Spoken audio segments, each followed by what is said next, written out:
Hello, everyone. Welcome back to Talk with Hana. I'm so happy you're here with us today.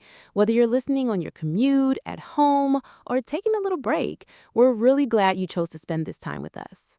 Hey, great to have you all here. I was thinking this morning, sometimes the hardest part about speaking English isn't knowing a lot of words. It's knowing exactly what to say in the right moment. Oh, that's so true. And I think a lot of people feel that way. You might study English for years, but then someone asks you something simple and your mind just goes completely blank. Exactly. It's such a common feeling. That's why today's topic is so important. We're talking about the sentences, just a few key sentences that can help you speak English confidently in almost any situation. And the beautiful thing is, you don't need hundreds of new words or complicated grammar. You just need a small number of really useful, really natural phrases that work in everyday life. By the end of this episode, you're going to have a set of go-to sentences that you can use right away in conversations, at work, with friends, with strangers, wherever you need them. I love that. And here's something I want you to do. While you're listening today, think about which of these sentences you need the most in your own life. Then leave a comment and tell us. We really do read every single comment. We do. It's one of our favorite parts of making this show. And if you haven't already, please like this video and subscribe to Talk with Hana so you never miss an episode. We're always here helping you grow your English. Okay, are we ready? Let's do this. Let's go. We're starting with some sentences that every English learner needs, the ones that buy you time, keep the conversation going, and make you sound completely natural.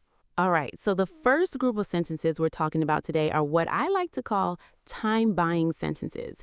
These are phrases you use when you need a moment to think before you respond. And honestly, native speakers use these all the time. All the time. I use them every single day without even thinking about it. So the structure here is simple. It's just a short phrase at the beginning of your response that gives your brain a second to catch up.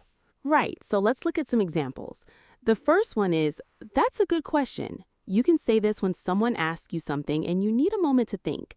It sounds natural, it's polite, and it fills the silence. Another great one is, let me think about that for a second.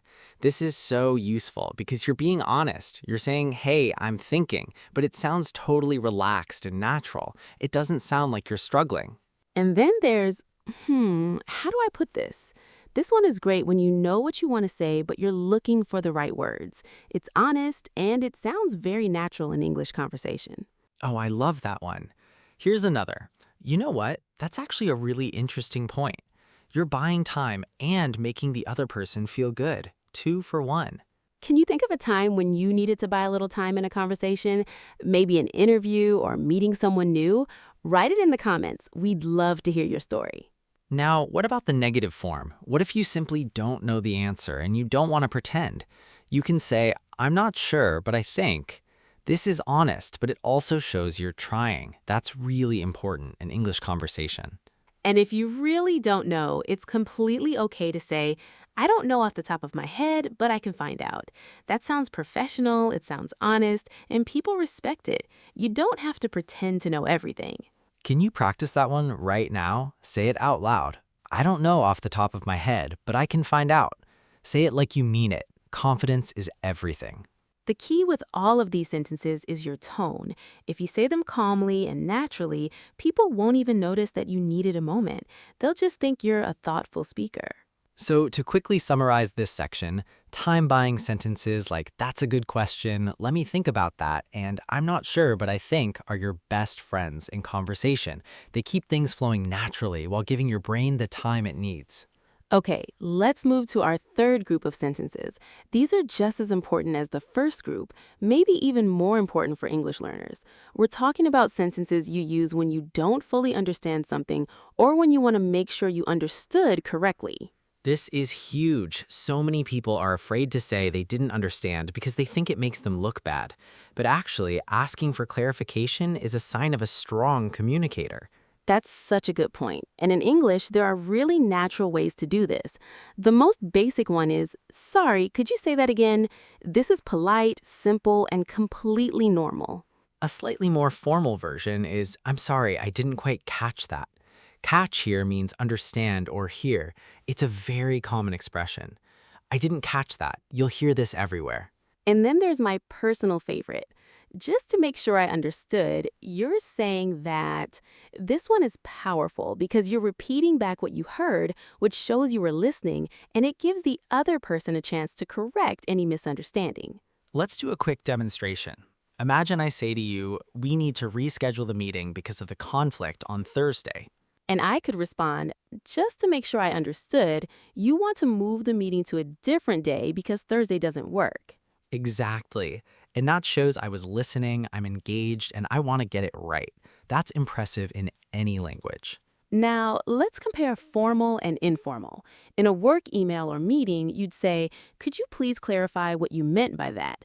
In a casual conversation with a friend, you'd just say, wait, what do you mean? Or even, huh? Say that again? Both are correct. It's just about knowing which situation you're in. That's a great tip for learners. The words change, but the goal is the same. You're asking for help understanding. Here's a little practice activity. Think of 3 situations where you might need to ask someone to repeat or explain something. Maybe at a doctor's office, in a meeting, or ordering food at a restaurant.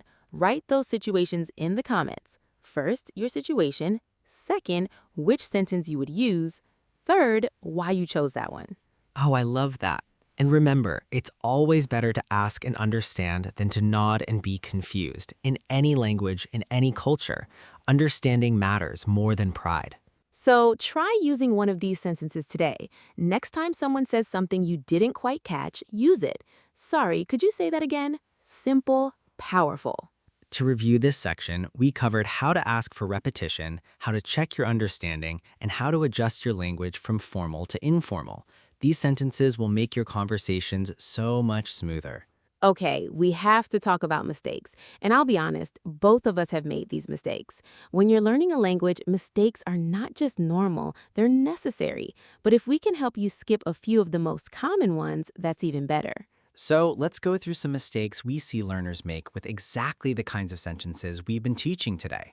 Mistake number 1, overusing I understand.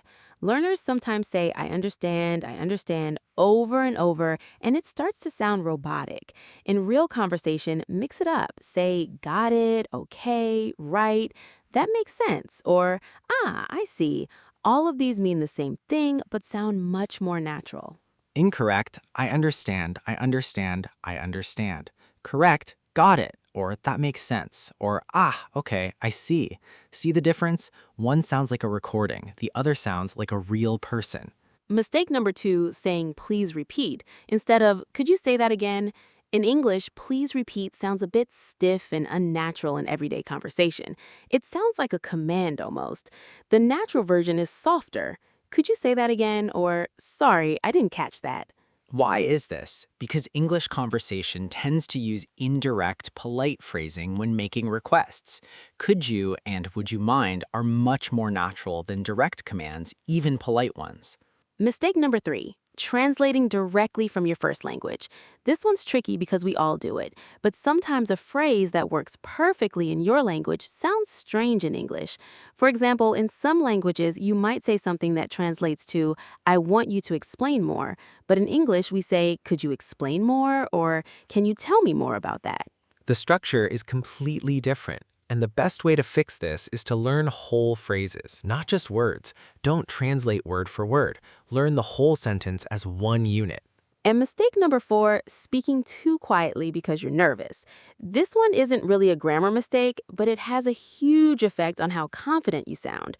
When you speak quietly, people ask you to repeat yourself, which makes you more nervous. So practice speaking at a normal, clear volume. We've all been there. Even in our first language, nerves can make your voice disappear. But confidence in your voice actually helps people understand you better, and it makes you feel more confident too. So remember, mistakes are part of the journey.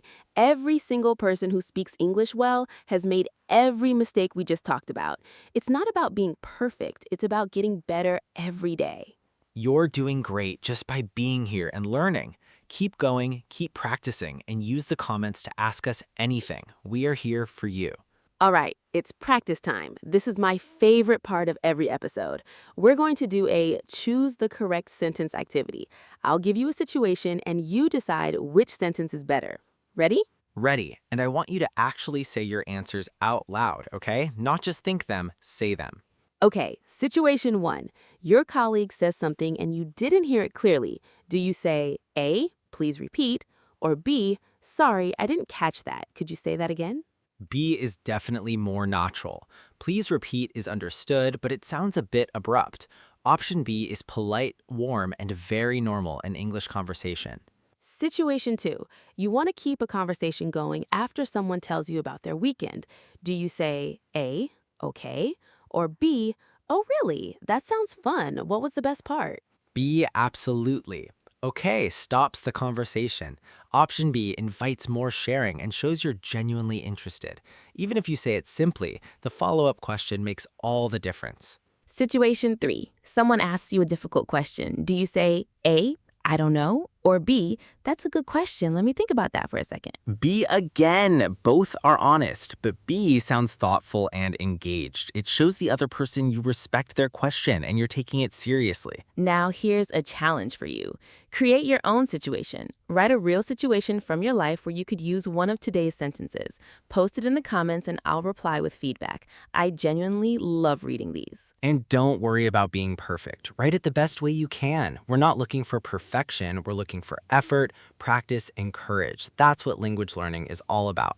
Real conversation over perfect sentences every time. Now, we've made it to the end, and I am honestly so proud of you for staying with us through the whole episode. We covered so much today, and all of it is stuff you can use immediately, like today in a real conversation. That's right. Let's do a quick review of the three main things we covered. First, time-buying sentences. Phrases like, that's a good question, and let me think about that, that give you a moment to breathe and think. Second, understanding sentences. Phrases like, could you say that again? And just to make sure I understood, that help you communicate more clearly and honestly. Third, conversation-keeping sentences. Phrases like, tell me more, and what do you think about, that keep the energy going in any conversation. These aren't fancy phrases. They're not complicated grammar. They're just real, natural English that people use every single day. And now they're yours to use too. Here's a question I want you to sit with. Which of today's sentences felt most useful for your life right now? Which one do you think you'll actually use tomorrow? Write that answer in the comments. Seriously, we want to know.